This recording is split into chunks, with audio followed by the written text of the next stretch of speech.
Hey everyone, this is Joe D with the Roundhouse Report. Now it looks like my last video didn't quite come true. But the longer, I gotta date this. It's 12:15 a.m. Monday, March 21st. So 12:15 Monday, March 21st. Because I don't know what's going on over there. I haven't checked the news lately. If the more that the Russians get bogged down, the more likely it is that Putin will use a tactical nuke, low yield, in like some forest, a patch of forest, because like for real, he's getting held back. He's getting held back, like Mariupol, for instance, totally surrounded by the Russians. Yet for 3 weeks since the invasion started, they've been fighting them off day after day, night after night. They have also stalled them on the Eastern Front. I think the Russians took Kharkiv, and then I think that the Ukrainians retook it. Instead of making the convoy that got bogged down on the way to Kiev, now they're making defensive positions. So are they not going to attack? The more this grinds on, the more likely for escalation. And literally, Putin's doctrine is escalate to de-escalate. In Russian, it's escalate to win. Pick a small patch of forest, 3 miles by 3 miles, 3 or 4 or 5 mile radius. Drop a tactical nuke. We don't have any. No one's allowed to have them because we follow the rules. A tactical nuke is small, low yield. A strategic nuke, which we have plenty of, that destroys entire cities. That kills millions. We don't have a tactical nuke, so if he drops a tactical nuke, we're going to be so flabbergasted, number one, that he had the will to do it, to bring nukes into the situation, even though they're small yield, and it would freak everybody out, bring them to the table. I don't know. I heard they've been using hypersonic weapons. Those are just as good as nukes, and there's no fallout at all. It's just a kinetic, hypersonic missile, and it's just a freaking missile. Once it hits, it's going like 6,000 miles an hour. So the impact is equivalent to a small nuclear explosion, but no nukes needed.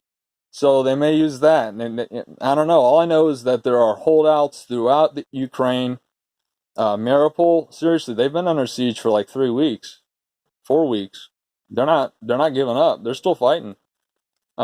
Kiev, I bet they have that place booby-trapped. I bet they got so many ambushes in store for the Russians. But we'll see. We'll see. Kick Germany and France, dissolve NATO, okay? Basically kick out Germany and France and Turkey. Keep England and keep Poland because they like us. The Baltic states because they like us for the most part. And the countries that actually like us and respect us, like Poland, they have a good military because they didn't rely on us. They made their own military. The Germans, I've heard they've dismantled and they're re-militarizing. I heard that on the news. Re-militarizing, which implies that they pretty much broke down their military. Kick France out, kick Germany out, screw all them. Poland, the UK, Italy, Spain. I don't know, but I think you get the picture. Alliances for different areas. China would be a quad. Should be India, Japan, South Korea. Wait, no. India, Japan, Australia, and the United States. That's already been called a quad. We'll see what happens. Everything's messed up. Beijing's like, oh, is this the reaction we're going to get if we try to go into Taiwan? You go into Taiwan, and you land troops on contested beachheads, it'd be like something I'm saying Private Ryan. Nullifies their numbers, and you have to cross the Taiwan strait with massive amounts of water, food, supplies, ammo, extra weapons, everything, body armor. And all you have to do is kill that supply line. And it's in the ocean, so that's very easy. And I'm sure we sell Taiwan high-tech stuff every year. And I'm sure we have sold them ship killers, and those travel at thousands of miles an hour, about 20 feet above the water, so that they can't really be detected very well. I sure hope we gave them the things I was just talking about.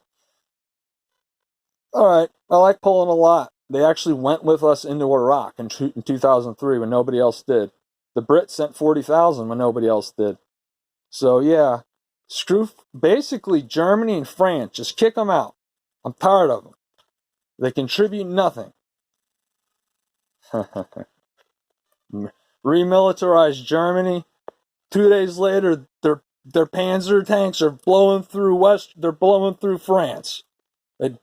Just like World War II. You remilitarize them within a week. You turn on the news. They're blowing through freaking France. They're redoing the World War II. They're blowing across the plains of France, zooming in on Paris. Everyone will be like, "What the fuck?" Ah. Yeah, seriously. You rearm Germany, you better keep them on a leash.